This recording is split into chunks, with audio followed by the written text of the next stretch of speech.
building information modeling, as it's called, I've called it building information management here because the idea of the model is really just not necessarily a model in the normal sense of the word. For example, in AutoCAD, when you do a line, you do that in model space.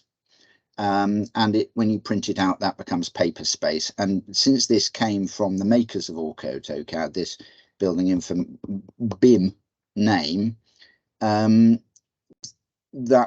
how it stood.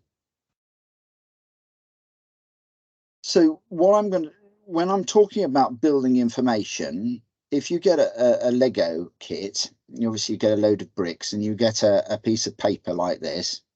And the building information is the piece of paper, essentially, here. Now, it's called, there's an awful lot of jargon here because there's jargon from different sectors of the building industry and they all use different terms. So if you produce a plan, the project manager will call that the deliverables, and the architect will call it one of the contract documents. And the energy modelers, that's their model. So even though it's a piece of paper, it's a model. So there's basically generally speaking, two main things. Traditionally in the building industry, there have been large pieces of paper, sort of A1 size, which have been drawings, and then there've been A4 or sized huge books of specifications which go with them. And that's really a question of how you manage all that information. You make sure you get it to the right people at the right time so they don't build the wrong thing. And in the 20th century, they came up with CAD as a way of managing building information. And BIM is really come to the fore in the 21st century. But it is about managing information. So that's why I'm calling it information management rather than information modeling. Now, this slide is a joke slide because I can't bear the idea of just trying to define these terms, and they aren't really definable anyway. So that's the picture of a man in despair there. But I wanted to demonstrate. I've actually, rather than actually get my, although I'll take you into the actual BIM program later on. At this stage, I'm just going to show slides to show the steps that you go through, imagining that you have to build a little hutch for a tortoise, whatever, out of MDF. So this is how you would do it in CAD. So you would draw the lines for where the walls are going, and then you do an offset command, which you might well type in with CAD. When I first used CAD, almost all the commands were typed in with your left hand, and on your right hand you had a large puck which you moved around. And people joked about the fact that it would never be put onto Windows or Mac, but that was then and this is now. The system of drawing these lines, though, is just like it was in 1980s. And I've applied for jobs to particularly people who are doing work on listed buildings, old buildings, historic buildings, and they all use AutoCAD, which is just really very similar to the way it was in the 1980s. So you offset your lines by 18mm, assuming you're making it out of 18mm MDF. And then you would, just like Anna explained up here, to the orthographics, you do the plan, then you do the roof plan on top of the plan and the elevation to the side. You would do that. Most people do that in AutoCAD. So in other words, and this is what's rubbish about it, is that you've got a line here for the inside, line here for the outside, and you've got to draw another line here and another line here. I mean, it doesn't take long to draw a line, so this is quick, but you'll see the problem later. So this is how you do it in BIM. The next slide. So what you do is you'd find out of a library. All of the BIM programs use different names for these things, but don't worry about that. I'm going to use these ones. Out of a library, you'd find a material, and you'd make a wall out of it.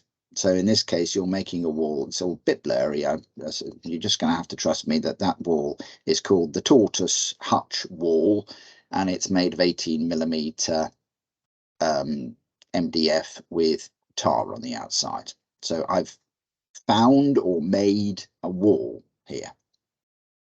The next stage is I draw the walls. Now, you may think this just looks like the other one, but it doesn't really, because what you're doing here is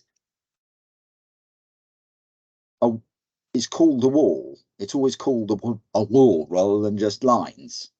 And it only looks like lines because we're looking at it in plan. Now in Revit in particular, you would just draw it like this, and then you would just change these dimensions, and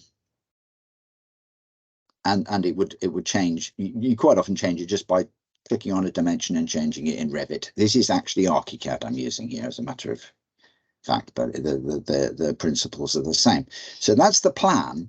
So these are my walls, proper walls, but they look like the two lines that you'd see in AutoCAD because we're seeing them in plan. So this is it in elevation. I haven't drawn it again. These are the walls, and then I'm drawing a lid on the top. So I've only had to draw the walls once. Remarkably important, that. And here it is in 3D, and you can see I've given the wall this lovely texture and so on. And if I wanted to put a little lamp to heat my tortoise up, I would do the same thing as I did for the wall. I would find a little object for a lamp. Now, when you see that lamp, when you see that lamp in plan, it looks like a circle with a cross in it, like a diagrammatically. When you see that lamp in a picture, not only do you see a little 3D lamp, but you see that the lighting of the scene is changed because of the properties of the light coming out of the lamp. So these things, which we call parameters, are changed depending on how you are looking at the model. So it's another big difference with BIM. Now, this is a classic diagram that you'll see in connection with a lot of things. The cost from planning to construction to completion, planning, design, construction, completion. The cost of changes goes up and up and up and up and up as time goes on. If you make a change early on in the process, it's cheap. You just have to pay the architect another couple of hours to make the change. If you have to make the change later on, you might have to demolish a whole load of your building in order to rebuild it. And this line is the opposite. It's the ability to make changes. So the ability to make changes is very high at the beginning of the job, and at the end it's very low. So you very often get a situation where you can actually see a building that has got planning permission, has been started, and they've realized at this point here that it's got features in it that are pointless, but they still put them in because the cost of making a change has become so great. I'll give an example. At a school that my daughter went to, there's usually a thing which is supposed to stop you from running into a door, and they decided to put a anti-ram raid bollard. Now, in fact, of course, the children were far more damaged by running into the anti-ram raid bollard than they were to running into the door. But because somebody had bought that bollard and put it in the ground, the architect comes to site and goes, oh my God, what have I done here? The cost then, it would have cost them to have pulled the bollard out, so they left it in. And I see that even in 18th century buildings, those sort of things. Now, the thing about the changes is they affect different people on the team differently. From the point of view of the end user, for example, say I'm doing an extension for somebody, they make a change. It's happy days for them. They just say, oh, I want to change. Well, at least they think it is. It may cost them. If they're the employer, it'll cost them. But the contractor, it's a pain because they have already arranged for their subcontractors. They've already arranged the materials. They might have ordered them. They might have restocking costs, all that sort of thing. For the designer, it's even more of a pain because they'll make the change and they probably won't be paid fully for the cost of making the change.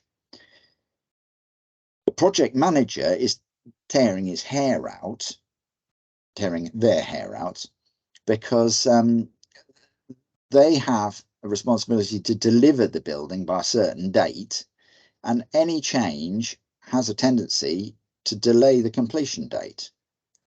And the cost consultant is got no hair left because they have done a costing at the beginning of the job based on the design information as it was then. Now they've got different design information and they're probably going to get the blame for the fact that the cost has increased. So that's the background, whether you're using CAD or BIM. In CAD, this is how you'd make a change. Now, I'm assuming that we forgot to put a door on the tour to such. Has happened.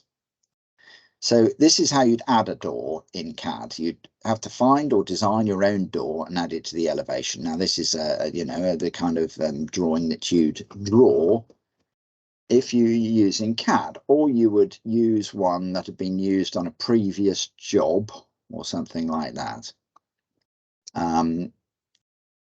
You draw it on the plan. You'd have to draw it again on the section because it wouldn't automatically appear on the section. You'd have to update the specification as well, which is usually a written document. There's a company called NBS that is usually used in the UK. And then you've got a problem that if you've got a structural engineer or a mechanical engineer, by a mechanical engineer, I mean mainly somebody who deals with ventilation, plumbing, that sort of thing. They have to change their drawings as well, and they're very reluctant to do it. So you will probably end up with drawings that no longer cohere as a set.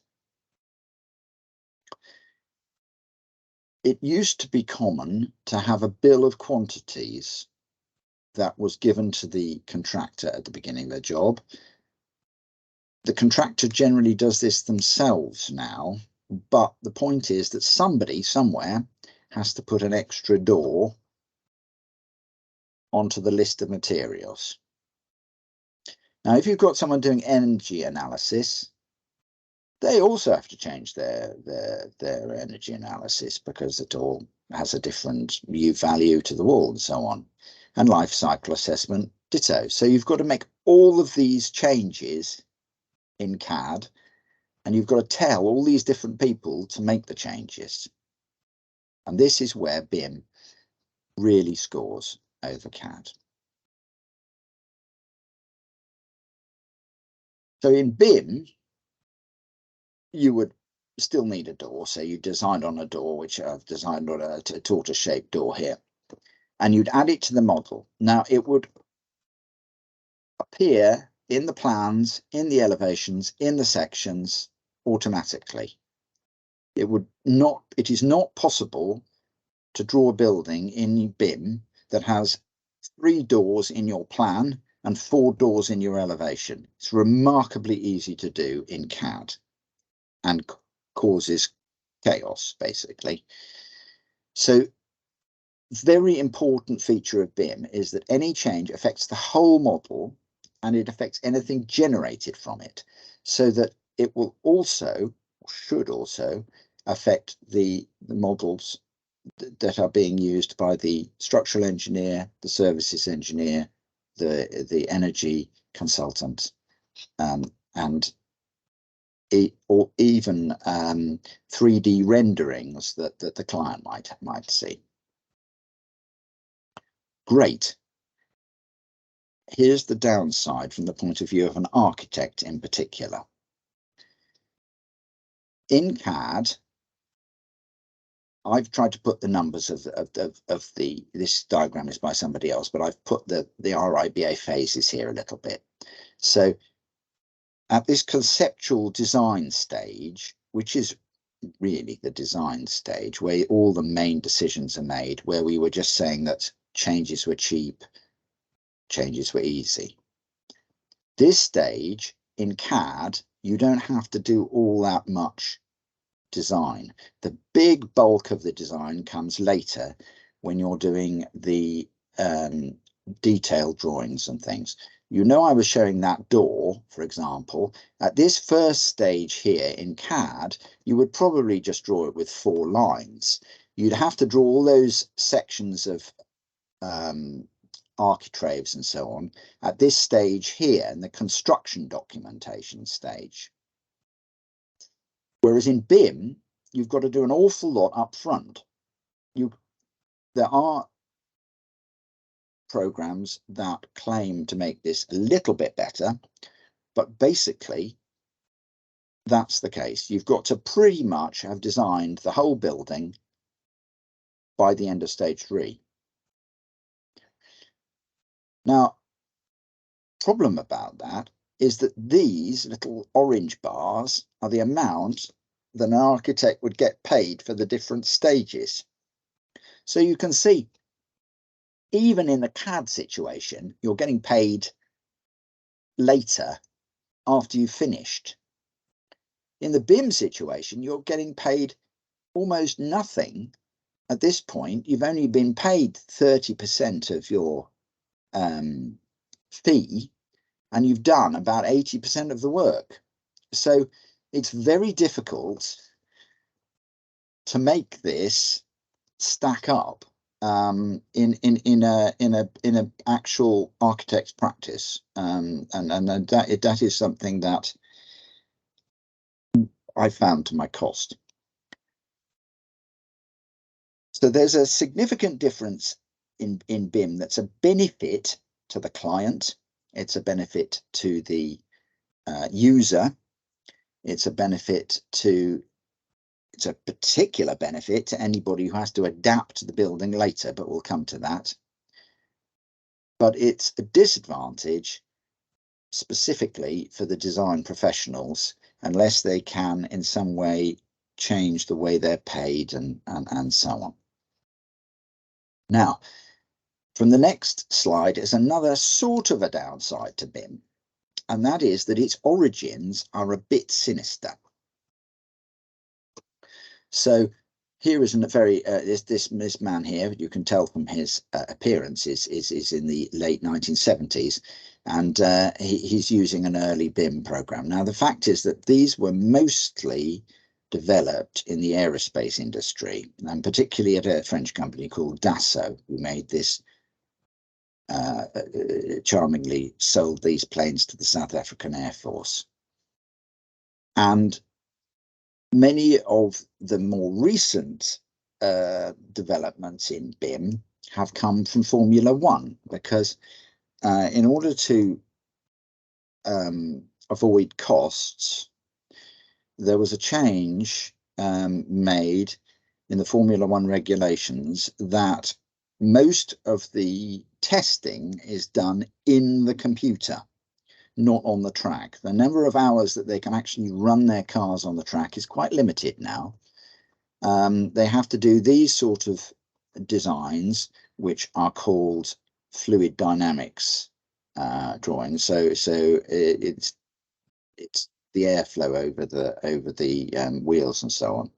And it works amazingly well, but occasionally it doesn't work. And in fact, in the last Formula One season, they did all the calculations and everything was fine, but when they drove the cars, they hopped and caused the drivers practically to pass out because they hadn't modelled the actual track surface properly. So there's always a problem with a computer model, that you have to introduce a degree of scuzziness into it. Fuzziness, I think, is a better word, as well. But basically, the fact that these tools were developed for some quite ungreen purposes shouldn't put us off. They are very useful for us as well. Now, I'm quickly going to go through a history of BIM here, and anybody who's interested in it can I can bore them about it later, but I'm going to rush through it. In the 20th century, the idea of CAD came back out of the wastefulness of having to go back to square one each time. If you wanted to do another drawing, you very often had to trace off a previous drawing, for example. And there was little scope for everything was a one-off. And if there was a redesign, then you had a problem with abortive work by the consultants. Worst of all, if you have a redesign, then you go back to how it was before, total chaos reigns. The contractor also could have abortive work, and I think that this contributed to the building industry's reluctance to base to go step by step, checking what was existing and basing things on that. It was much easier to assume that everything was new, and there was, well, I mean, there are, in the UK, there's perverse VAT incentives, which makes it 20% cheaper to knock a house down than it does to rebuild it. But apart from that, there is another perverse incentive that if anything is unknown, you're taught to replace it. And part of this also goes together with this antagonistic contractual environment in the UK, which is by which I mean that there's an us and them attitude between builders and architects. It's almost like a class thing, and there is a tendency. I mean, for example, I was employed by builders to go through architects' drawings and find ambiguities and mistakes, because they made far more money out of finding that one document said one had concrete tiles and one said clay tiles than they did from anything else. So that was the 20th century problem, and to some extent CAD really helped with that.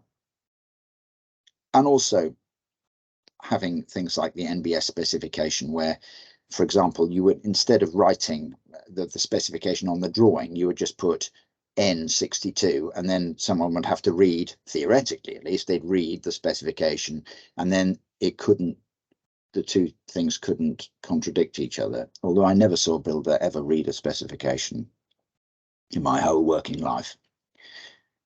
20th century problem.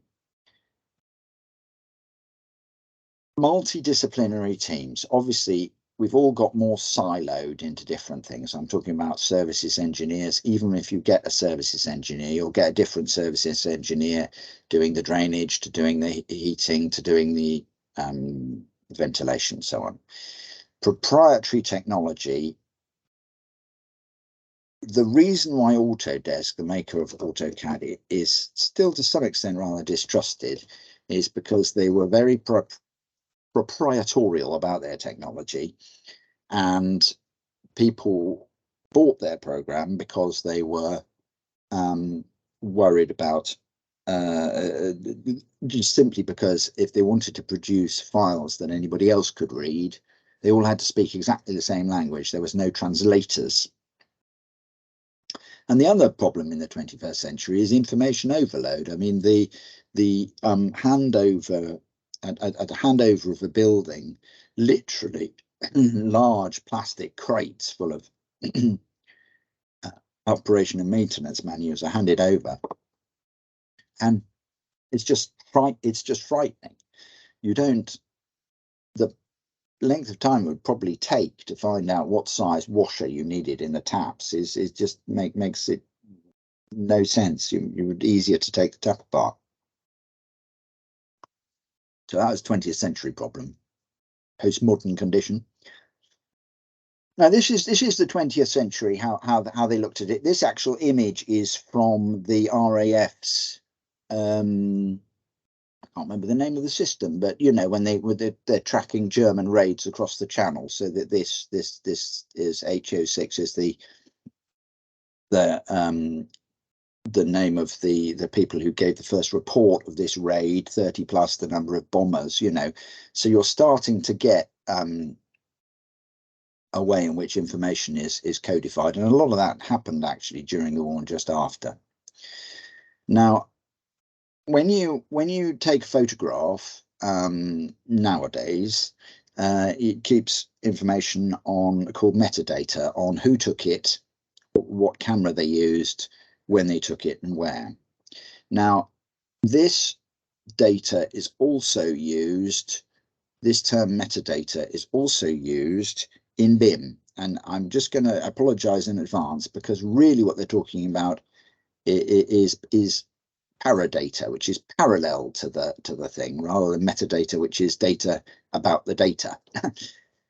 But the Autodesk did have a sharing format called DXF, but it has no metadata in it.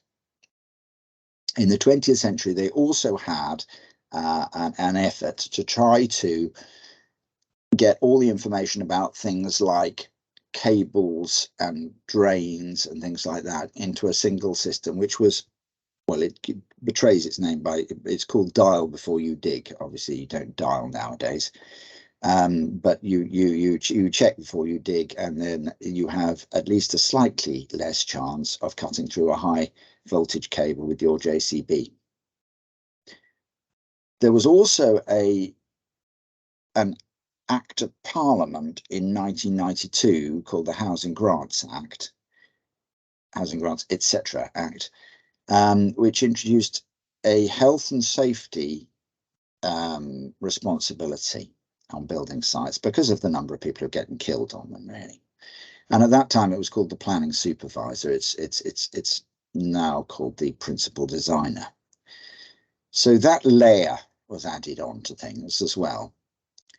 And the O&M manuals that I was talking about, the idea that at handover you have to hand over to your client an instructions on how to use their building. That came in. And another thing which you may have come across, the planning portal. Also, local authorities have portals which have their planning applications, and very often the drawings for those planning applications, sometimes even the drawings for building regulations, which would show things like foundations. So there's more data more widely available, and that was a sort of a 20th century thing. Now, some of the things that come out of this, Autodesk, around about the turn of the century, by which I mean the year 2000, they had a sort of a decision that they were going to get more collaborative, and they did. They became, they had the lion's share then, they have the lion's share now of the CAD market. So what they said, that was a big moment, and they introduced the IFC system which translates metadata between different programs. So when you make your wall, your tortoise wall, I can then make that available to somebody else, and they will see it with all the same U values for the MDF, thicknesses for the MDF, all of that metadata will pass over in the IFC format. GBXML, Green Building XML, is another one, also specifically for green buildings. Energy Plus, it was a consortium which Autodesk was very much a part of, which is really much the best of the.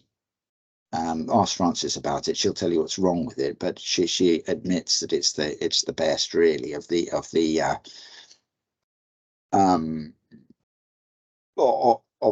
energy modeling software. And it was called this Alliance for Interoperability is now called Open BIM. Now there's another thing called COBE. COBE is a giant spreadsheet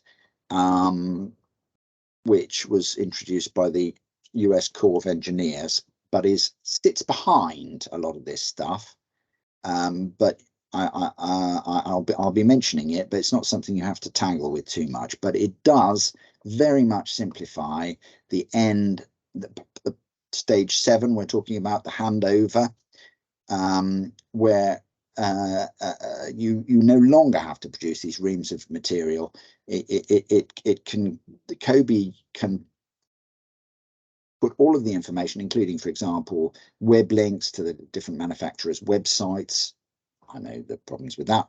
Okay, but that's the idea of it, is that it's something that another designer can pick up later, 20 years later. Now, in the 21st century, BIM was developed, as I say, in the aerospace industry. And this was the first BIM software called Sonata, and this is Jonathan Ingram, fellow Generation Xer, who produced it.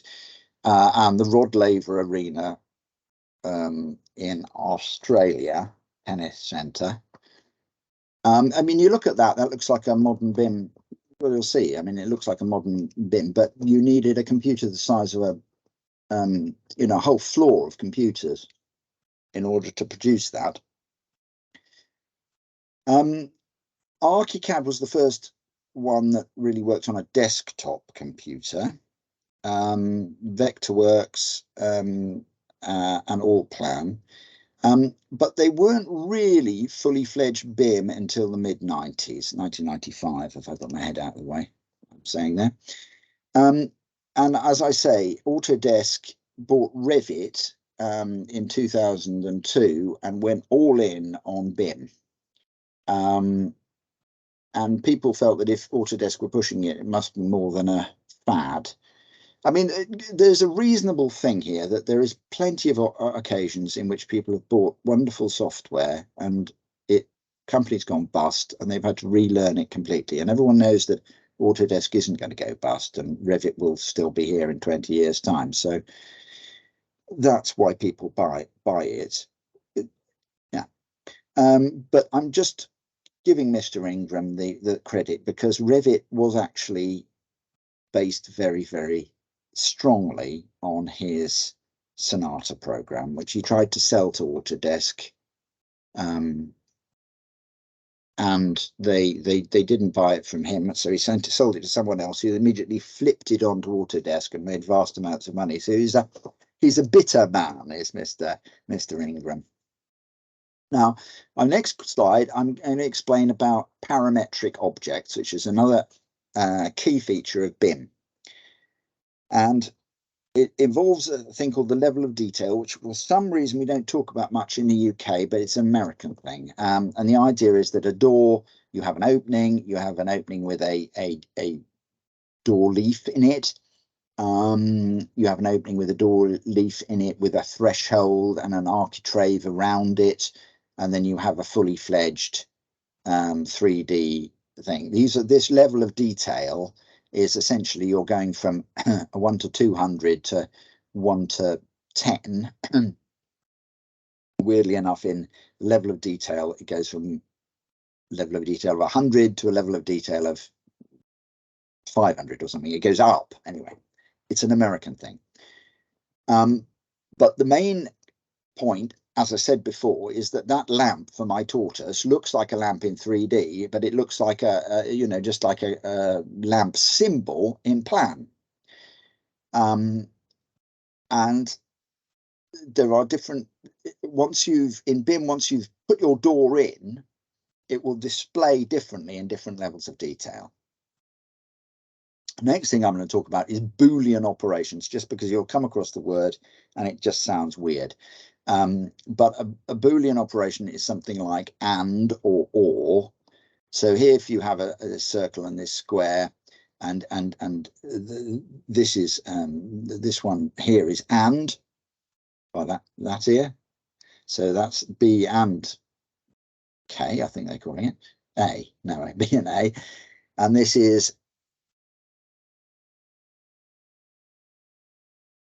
sorry, that's B or A, and that's B and A. So the blue bit has to be both B and A in that one. So what you're talking about there is taking chunks out of things, which is incredibly important in modeling, because tweaking everything like this, although possible, is really for people who are doing sort of Shrek or something that's all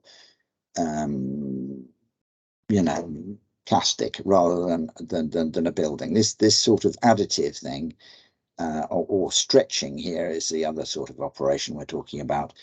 Those sort of operations are much more quick and easy in BIM than tweaking vertices. But the point of this slide is that if that's a door and you've made it taller, you haven't made everything taller. You haven't made the top architrave thicker. That just stays the same. The only bits that get bigger are the bits of glass. The frame stays the same size. That's what a parametric object is. Ideally, if I squeezed this door up, each of these panes of glass would just get a little bit taller and nothing else would change. So this is another incredibly powerful fact about BIM, and this is one of Jonathan Ingram's very early drawings to explain it, and I explained it earlier. So if you add a porch onto this building, it doesn't just change the plan, it changes absolutely all of the drawings. So change anywhere affects the whole. Now, I've said it's only possible since 1995 because it is using modern compute, desktop computers, and nowadays you can use really quite an ordinary computer for this, 116. Now, the second one is just a wonderful thing, which is a single source of truth. So everybody knows where to go to find the truth. They don't look in the specification and the drawings and find something different. They don't look in the plan and the elevation and find something different. There's only one truth, and that is the model, whatever form that model takes. That model is the truth. So skipping forward, put these in the wrong order really. At the extreme end, you call the model a digital twin. Now, ideally, a digital twin is updated all the time to reflect any change. But it's certainly updated whenever a big change happens. And it's like those Formula One cars, you're building your building in your computer before you build it on site. And it's done in what they call the common data environments. So somebody somewhere uses software like Teams can be used, for example. And everybody has access to that software and everybody knows where the source of truth is. But it's still not been fully worked out legally who owns that digital twin. Now, the obvious person to own it is the employer, but the employer generally knows nothing about BIM, so it's a funny one. Here are some programs that are BIM-ish or BIM-esque, but not BIM. Now, the CGI, the computer graphics industry, was the most famous example of which was a company called Hayes Davidson. And I actually spoke to Alan Davidson before he died and asked him who Hayes was, and Hayes was his modem. In those days, you had to have a separate modem to connect your computer to the internet. So it was just him. But he made amazing images of 1990s buildings using computer graphics. And very often he was working off hand-drawn drawings, or at least CAD drawings, not 3D drawings. But the method of modeling is slightly different in 3D programs than it is in BIM. You can import them into BIM, but there. Virtual and augmented reality. Again, I'm giving you a credit to this guy, Jaron Lanier, who was involved in it in the 90s. But it's a very important development, and it's becoming it works very well on mobile phones. Similarly, LiDAR, I don't know if anyone saw me scanning the building with my phone for the LiDAR. This is the technology that recognizes your face when you have a telephone. It scans it with millions of laser beams and computes its shape, distinctive shape. And here are a few examples of people who do this. It's again something that is becoming very useful in the heritage industry, and it's also used for things like it's telling if buildings have moved. So you take a LiDAR scan, and if you're worried that it's actually falling down, you take a LiDAR scan before and after, and if they're different, then you worry. Twin motion, I'm mentioning twin motion because that's a lovely thing, because as you're working in your BIM program, you have one screen with the plan or something, you're working on that. Twin motion will give a really good photorealistic image next to it, and every time you change it here, it changes here. It links in beautifully. Other computer engines are available. Yeah, that one was originally developed for a game called Unreal, but it's used very widely in the industry now. AutoCAD was not obviously designed for BIM and doesn't really work for BIM very well, and you can just about get it to work. But the single source of truth bit is a bit of an issue. You have to do a lot of complicated XREFing. Rhino and Grasshopper are wonderful programs for doing NURBS modeling. You know, I was showing the tweaking, so that sort of thing. Not very easy to use for BIM, nay, impossible. And I would say also that for SketchUp, great program, almost unbimmable. There just isn't the metadata attached to items in SketchUp, and although you can get around it by complicated fixes, they'd be your complicated fixes, and you'd have to make sure everyone else was using the same complicated fixes, and yeah, just don't go there. Sketchfab, I do have a look at. I love Sketchfab, and it's nothing to do with SketchUp. It's a modeling site, mainly what I'm talking about, things like Rhino and 3D Studio Max and that sort of thing. People are doing things for, they're hoping to get jobs mainly in sort of Pixar or something like that. But it's actually a great way of showing clients 3D models, and it's to some extent free. Cura is 3D printing software, again, very useful. It slices everything into little slices so that you can print it. Very useful, not BIM.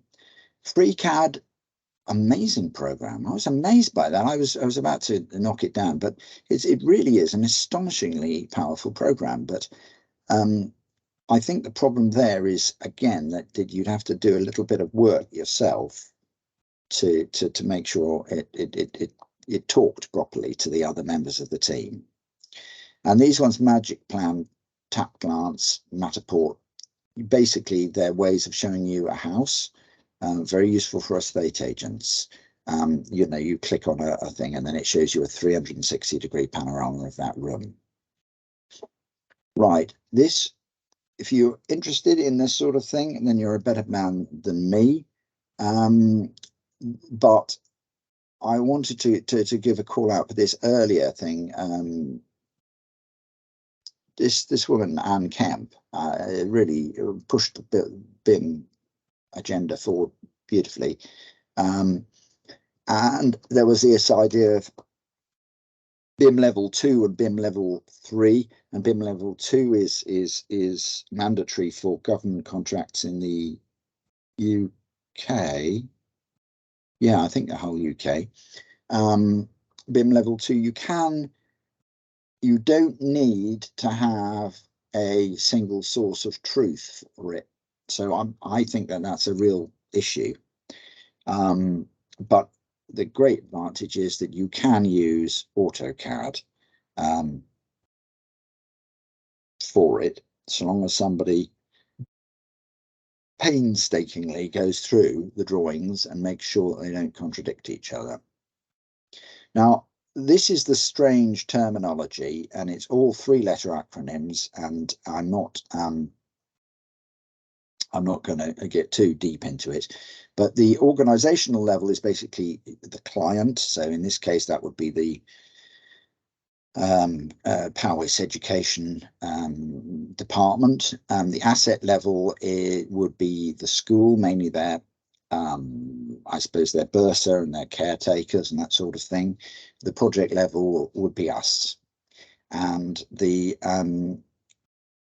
appointment would be, you know, we and the structural engineer and the you know, all of the designers would have these employer information requirements telling us what bits of the design we will be responsible for. And COBE does that. You have to follow COBE. And so the facility in this case would be the sixth form centre. Zones would be exactly like what you've got, you know, the zones A, B, with the A, B, C, and D, or 1, 2, 3, and 4. So, you know, we're working on a zone, absolutely. Floor, yeah, if it's 2 floors, yeah, obvious, isn't it? And then the systems will be things like heat pumps, and type will be things like walls. So it's got to be arranged in that way, but it's a pretty sensible way to arrange it. COBE isn't as bad as it sounds. It's just, if you look at it, it's just an intimidatingly huge spreadsheet, that's all. And as I say, you don't have to look at it. It just sits behind the way that things are organized. Sometimes you think, why is it organized like that? It's just because it's got to be the same for everybody, and that's the thing that's important to people who design ductwork. Green building and BIM. Now this is groundskeeper Eddie, or whatever he's called out of The Simpsons, and you've got to remember him, because a lot of the cost and CO2 of buildings comes from the maintenance and running costs, obviously. So this is a thing about how much BIM would be expected. I think it's a proper survey actually of how much BIM saves in terms of money. And for this 5-story office building, it saved 15%. But it's noticeable that it was 12% in the construction phase and 18% in use. And I think the carbon would be very similar to the money, because time is money, and so time is carbon. Now, when I say time is money, what I'm talking about, the majority of this extra cost comes from people sitting around waiting to be told what to do. It's just as expensive to pay someone to sit around and stand around and wait to be told what to do as to actually do it. So by being fully designed at an early stage, by sequencing the work, what they call 4D BIM sometimes, so there's a time component to it, by the fact that you get the surveys, I mean, it's a problem often with CAD that you have to get a very extensive survey done before you even start. With BIM, to some extent, you can use these point clouds and sort of import them straight in, and that can give you an earlier start. And also pre-ordered components, the components can be pulled off the BIM model very easily and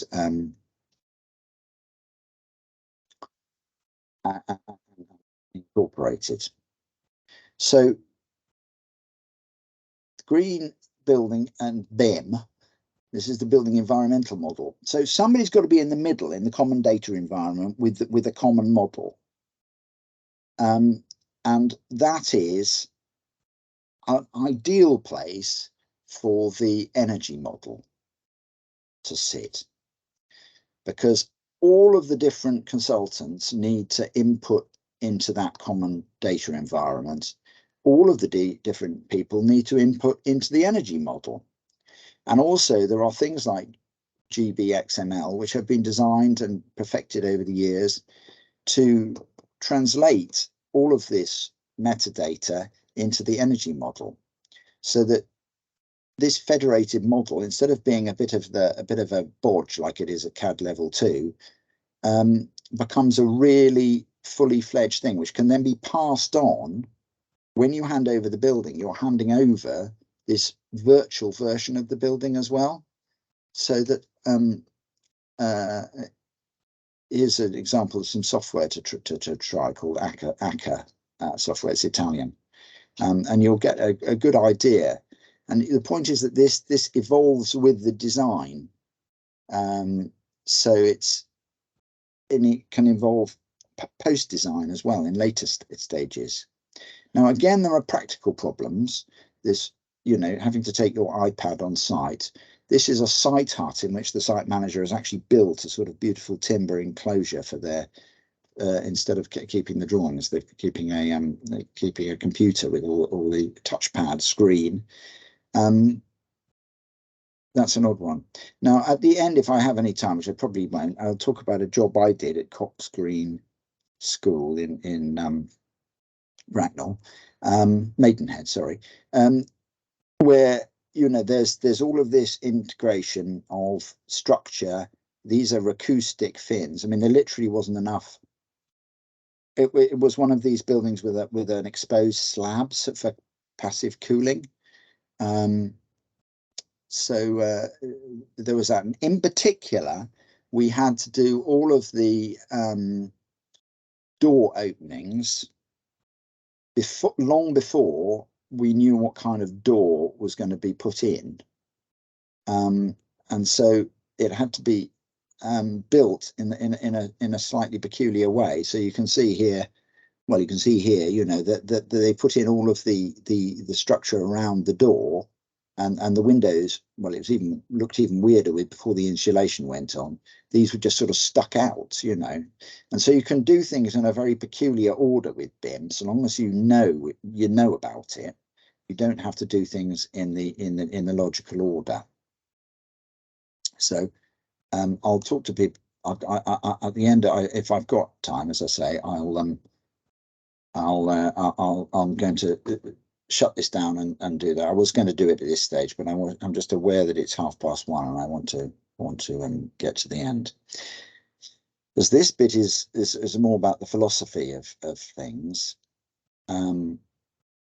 which, interestingly, if you see this, he's using dividers to measure distances, and it's got strange similarities to how things are. Well, it's parametric. So when you do a course on conservation, you learn about 10 agents of deterioration, and 9 of them we've all learnt about. Water, well, criminals and force, we don't really know that, but water, pollutants, pests, light, temperature, humidity, fire, all destroy historic materials. But look at this one at the top, dissociation. It was originally called curatorial neglect. And the example of it here, which is this comes from the Canadian Conservation Association, who drew up these 10 in the first place. But you can see here they give an example of all these filing cabinets with the beautifully kept specimens, but they don't know which filing cabinet it's in. So it's saying that a misplaced object has lost virtually all its value.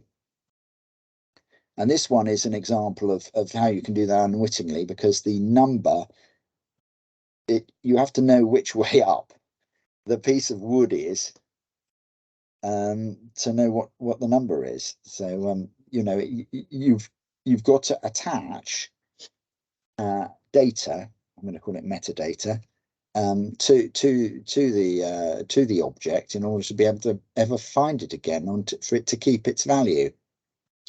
So this is another philosophical thing which somebody else touched on, and I'm not going to overdo, but the ship of Theseus was a sort of Athenian hero, and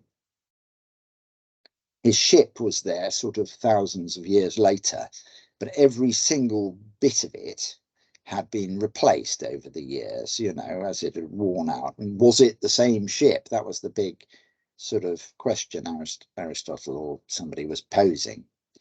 And we do have this question of authenticity and patina. That means just, that sometimes the dirt and use on an object is important as well. So conservation people are very keen not to replace things if they possibly can.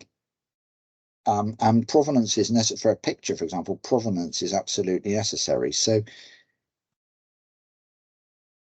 we need to argue for a circular economy that is the same ship that Theseus set out from.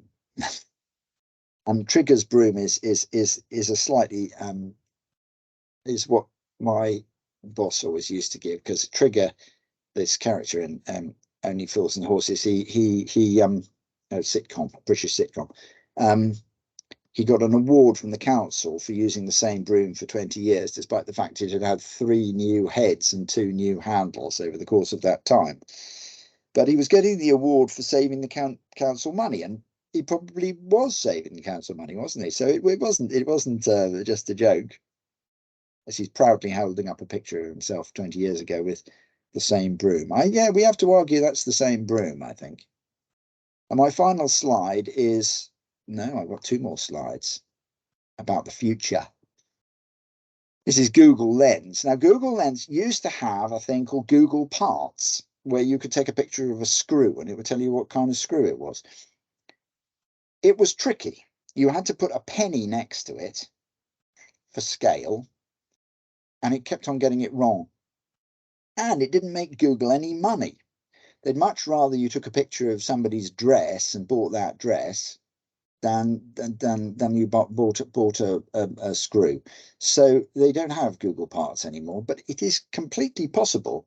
And this little setup here, you put your part in it. It's used in the auto industry. You put your part in it, and it'll tell you what that is. You know, it'll say that's a Mitsubishi spring, you know, 1986 to 1988 or something. And it's called the Slice Part Finder. And this is an example of a barcode. If you go into most NHS hospitals and things that have been built using level 2 BIM, you will see these little stickers on doors and things like that. And they give all the maintenance person, if somebody kicks it in, reads that little barcode, and they know exactly what lock to get and exactly, you know, what fire resistance it has, and so on. And the other thing here is a screenshot from Revit, actually, which I'm less familiar with, to be honest. And it shows you that you can, I mean, incidentally, it shows you that you can do energy lighting analysis of your model, just a sort of one-click process, which is basically like Woofy and Therm and everything else rolled into one. Uses the methodology, the Energy Plus methodology. Now, the way it does this is every single thing you create in BIM has a unique ID, a GUID. And I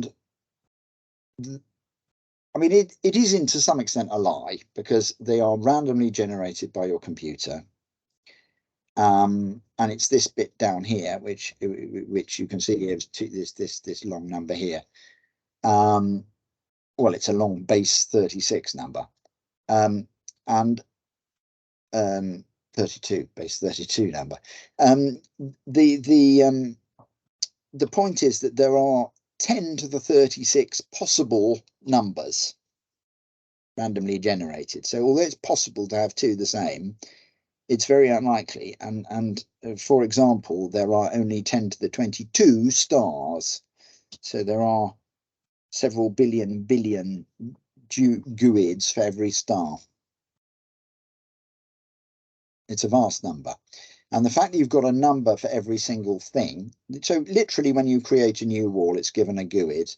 You know, this is a wall I created, and there it is, there's the GUID. You know, everybody does it without realizing, but it means that there is a gradually building sort of internet of everything going on here. And I'm sure Google at some point will find a way to monetize it. And speaking of money, the blockchain system, which is used in cryptocurrency, is used frequently now in material recycling, as part of the material passport.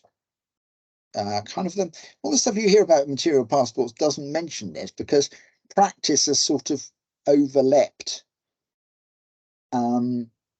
theory. But yeah, these are Vijitsi and Tijin, who are the Tijin being one of the big recycling companies in China. They do this, and you can see they get their waste, and they everything in it is catalogued, essentially, so that you know, they know what they've got in it and what they can give it to the product manufacturers. So you're adding value here. If we go back to the 10 agents of deterioration, you're combating dissociation. Because every time you sell, you know, if you write off your car, every part in it can be given a GUID, and somebody can then buy that and put it in their car and be sure it's going to work. So it's in principle going to save a vast amount of waste. And these concepts like urban mining and so on will become much more possible. And the other advantage is, from the circular economy point of view, that the speed of making say a point cloud survey or something like that. You saw the woman with the iPad. You know, she was painstakingly looking at every single brick. So machine recognition, which is what is being used here, I mean, they don't just use visible light because they're trying to separate different types of plastic, you know, PP from PE and so on. The machines could do that by using different electromagnetic frequencies. But the point here is that they are adding, I mean, nothing becomes valueless if you know exactly what it is. And BIM, its drawback is you have to say exactly what everything is, but that's, in these terms, a terrific advantage. You'd be able to go to your digital twin and find out the screws that were used to hold on the door handles. You know, everything should be in there, and also in there in an accessible form, because you would just navigate your way around the model and find it. So in that way, I think that the adoption of BIM could also mean the elimination of a lot of waste. Now,